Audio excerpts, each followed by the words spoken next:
This is about 1 week later after we stripped the interior of this 2023 Palisade, and I ran dehumidifier for about good 5 days, day and night. And since then I got couple modules delivered to me from Hyundai for the front seat, like front seat memory module, as well as the third row seat module, which both were cooked from the flat. I am still looking for airbag module because the new modules from dealer are around $600, give or take. The amplifier is around $800 from a dealer, and I saw those amplifiers rarely for sale on eBay around $200-300, and I am not in a rush so I can live without the music for a while, but I definitely on the lookout for SRS at the airbag module. And the task for today for me is to put some extra sound deadening while I have this interior out completely. And I guess that's a very good opportunity for me to do some sound insulation. And I apologize, I think you hearing a lot of wind noise, and that's because I'm using my headphones to record the sound. And I don't trust my GoPro because it's crashing all the time. I don't know what the problem is, but I dislike GoPro a lot. So without further ado, I cleaned I'm not sure if I mentioned, I cleaned all the floors with some harsh chemicals, just to make sure there is no kind of residuals from mold, if it was the case at all. I will also spray the anti-mold thing before I put the carpet, just to make sure, the extra precaution. But for now, I'm gonna be using some sound deadening stuff that I purchased from Amazon. It's quite inexpensive, I think. Unfortunately I don't have nothing to compare it to, but I mean, this box was around $65, I guess, and it's to cover 36 square feet. And I'll leave the link for this product in the details below the video. But I think there are a lot of areas I can use it. I probably gonna use it later on, not in this video, but later on in the door panels, because they sound very shallow, and it's definitely gonna produce some road noise, especially on the highways. The floors are not as bad as the doors. Looks like they did more or less good job with the sound insulation. But let's say the middle tunnel, I'm gonna put some sound deadening on it. It doesn't have any insulation from the bottom, so this is how it comes from the factory. And all this metal, except this part with the heat shield for the catalytic converter or resonator, it's all bolt.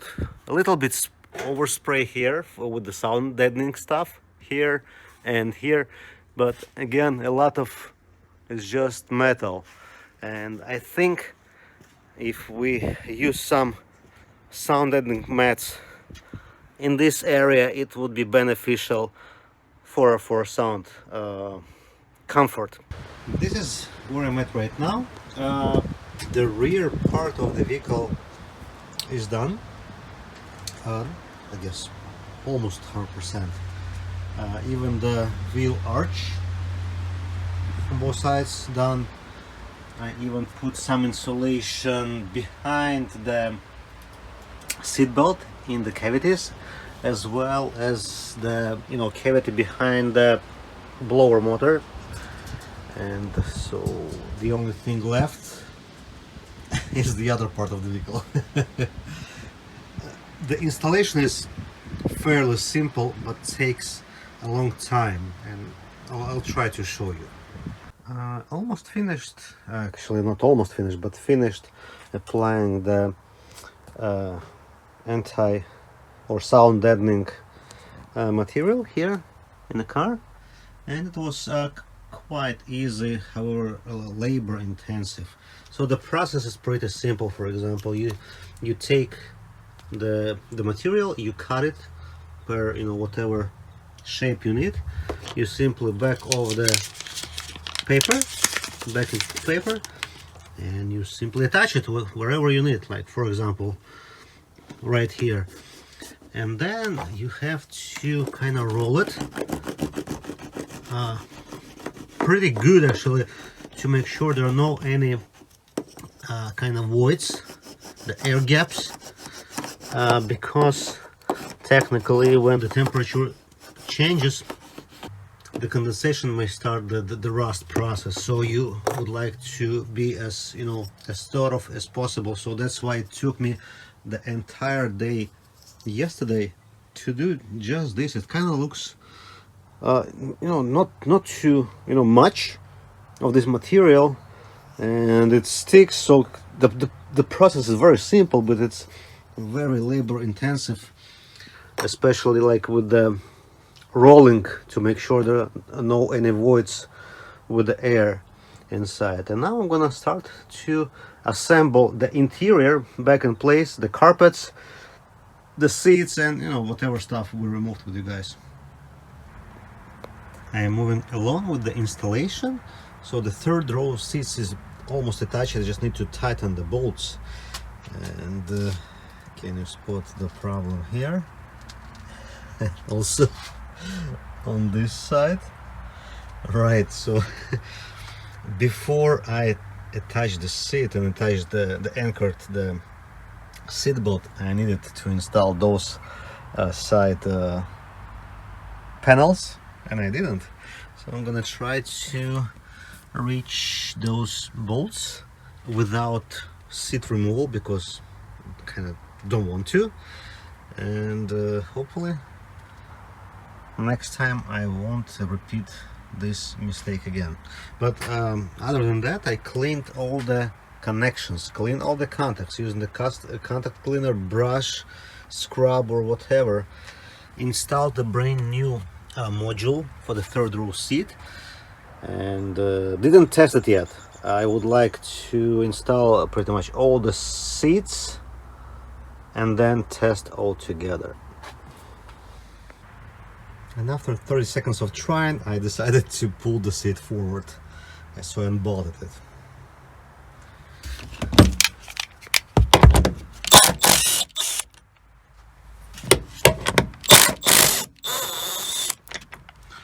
Alright, now I can install the panels. I put the third row seat back in place and attached the new control module. Did not program it or code it, and looks like it works right out of the box as it should. Hey, how are you?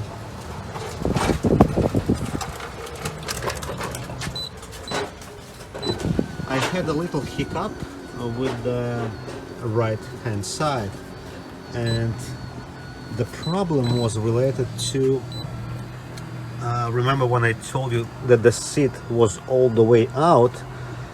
It actually went after the limit switch, and it damaged the limit switch, which is located behind this cover.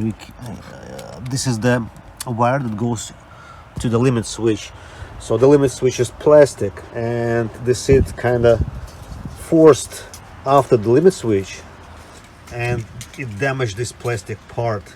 So the limit switch is actually the one that's supposed to stop the seat from moving any further, but because this module was fried, it commanded the seat regardless of what the limit switch was kind of saying to this module. So it took me quite a while to figure out what was the problem, and unfortunately I did not shoot any troubleshooting video, and I don't know why, kind of was caught in the process, and I didn't understand what's happening, why this it is like moves as it should and why this isn't. Plus this side switch added the confusion, and let me show you why. So technically you can press the button and, let's say, open the seat. One moment. Let me show you from the inside. But when the seat is in the upright position, like now, this switch operates only in the limited angle of the back. So I can adjust the seat slightly, so it's all the way back now, and I can press the button and move the seat slightly to the vertical position. But that's it. Nothing happens after this point. I guess that's like this kind of security or safety feature. So if the person who sits here, pressing the forward button, so he doesn't harm himself, because this is pretty, strong force. So I guess that's why it only operates in this like limited range of motion of the back. And I did not know that. I thought something is bad with the system, and so again it took me a couple days actually to figure out that there is nothing wrong with the switch, it's just how it operates. And this confusion, along with the damaged limit switch, so it took quite a while of my time. But yeah, it's all good now. Both seats are working fine, and now I am fighting with the middle row of seats. So as you know, those seats are heated and cooled, plus it got a button like this one right here, and the one on the top as well. So it folds when you press on the button. I guess it's for the easy access to the third row. Those buttons are not working on both of the seats, and I think I figure out why. This is how the second row seat looks like from the bottom. Yes, it's quite intense. So this seat got heating, it's got cooling. So this is like a the processor cooling fan on your computer, pretty much. It's just slightly bigger. And this is the motor that folds the back of the seat and pushes the seat slightly forward. Actually, not pushes the forward, it just releases the tracks, and seat kind of goes forward on its own. And once I did, and after I disassembled this motor, I found this little circuit board with the motor. This motor was totally fried. I was able to free it up so you can see it spinning, but this circuit board was all green and corroded. And at this point I'm thinking the circuit board is damaged.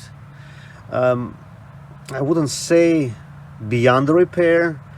With some time I think I can get it fixed, but the thing is, the whole brand new motor from Hyundai from the from the dealer is from 85 to 90 bucks. So it's not worth to spend like a couple hours trying to revive this circuit board.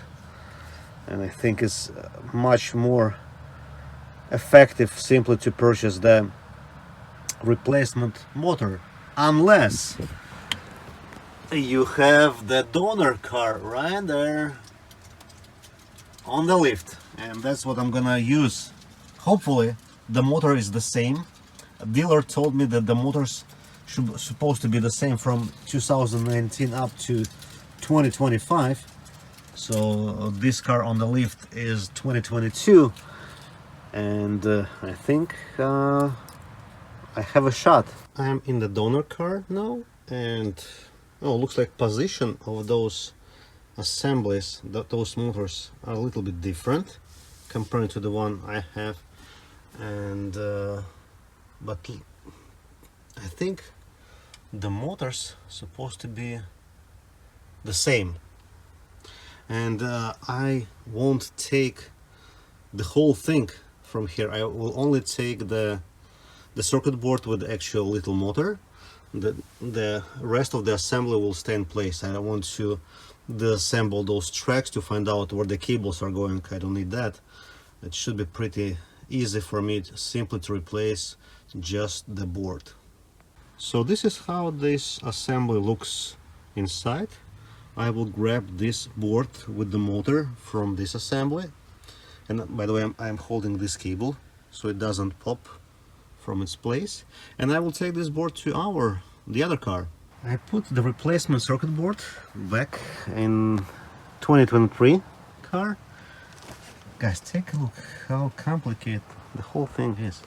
By the way, they made the clip here inside, so you can unclip it and fold this plate to disconnect the connectors more easily or more convenient. Isn't that great? By the way, this module is for cooling and possibly heating as well. Works with this motor. This module was slightly corroded inside, so I ordered the replacement one. I don't know if this works or not, because I cannot check it without the center console installed back in place. But yeah, just in case, I'll have the spare module. Not too expensive, like around 90 bucks or maybe 100 bucks. The connector connected. Let's check. There you go. I need to bolt the seat back to its place. But the second button is not working. The first button is working. So this button could be also damaged, I think, because of the water level. Looks like I was wrong. This button is also working. I am working on the passenger seat right now, and that's exactly the same way as the driver side circuit board looked like when I first opened it. And I'm pretty sure this motor is totally locked. I mean, I was able to free up the one. Oh, let me check if it's locked. Yeah, it's totally locked. And so this is the circuit board. Very nice and green. I'm gonna clean, those surfaces, and I'm gonna install the replacement one, which is nice and clean. The second seat is in place, and it looks like both buttons works just fine. What we have here?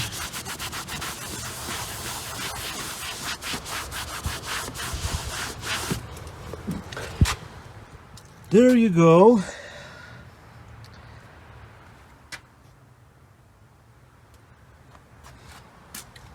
Now I am getting to front seats, and I just got delivered brand new seat switch. Yeah, this is somewhere here is the part number. Yeah, that's the part number right here. 88070 S8AG0NNB. All right, let's put it back together. I put the seats back into the car, and the passenger seat back was not reclining to the back. It was going forward but not going back. So I disassembled the switch, and that's what I found. I am actually surprised it worked all other directions, given the state of internals. So yeah, this is gonna be next on my list to order. And again, I'm I'm kind of lucky those items are not expensive. However, when they pile up, it gets quite expensive. But I got the truck at a very steep discount, so I can afford to put some money into the brand new replacement parts.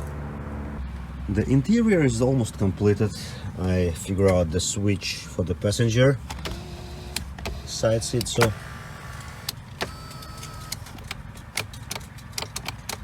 or didn't.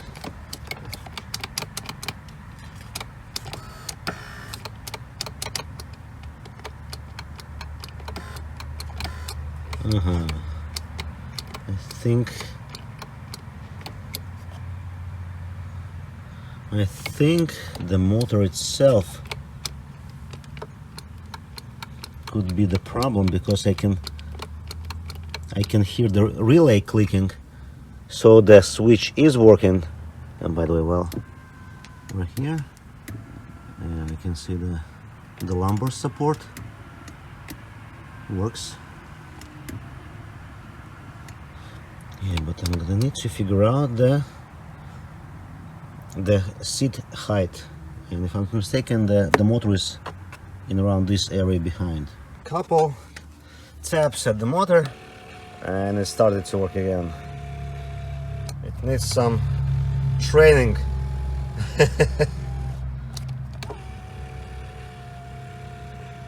But I mean, in the best case scenario it needs to be replaced, but that's definitely not something urgent.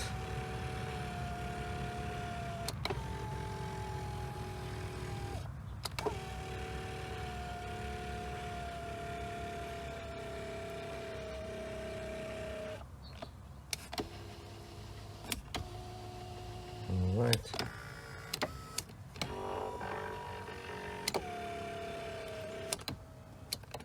Everything else works just fine.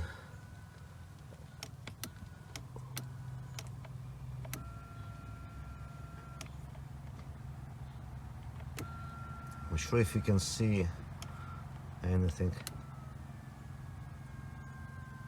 Yeah, I think you can. Now let's check the driver's seat. Let's start from the beginning. This extension works just fine. Seat moves front and back.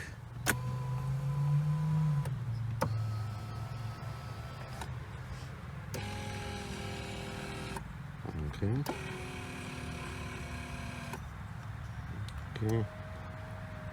Back goes everywhere. Okay, this pumps and deflates, pumps again and deflates. And this thing, I guess it's for the bolsters. Yep.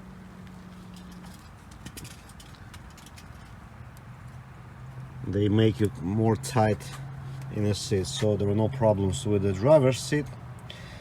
And with that, I'm looking for a couple modules for the front. I'm looking for the front seat ventilation module, which is located under the passenger seat. It is common for those two seats. Then I am looking for the SRS, the airbag module, and then in the best case scenario I'm looking for the amplifier. And with those three items here, that's gonna conclude the repair of the interior damage caused by the flood, and we will transition to the under hood engine compartment, because that's the next big step.